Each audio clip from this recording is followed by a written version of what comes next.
林义庆、陈秀花翁仔某是安南区在地人，长期热心参与地方公益。伫知影安南消防分队救护车脑区需要汰换后，便表达关进救护车意愿，甲灿阳企业董事长黄文宪等人共同出钱出力，捐出因的第5台救护车。启动救护车，开警示灯，开警报器。这也是2位女士所捐赠的第5部救护车了。所以说，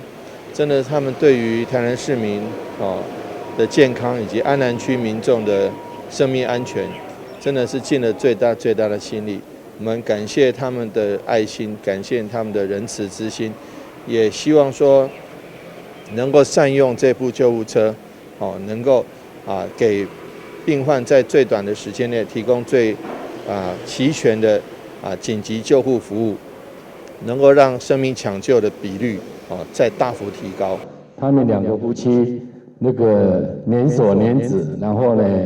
那个也蛮辛苦的，存下来的钱，他把这些钱来分享。我想这是不是借用各位的双手，再跟他们鼓掌一下好不好？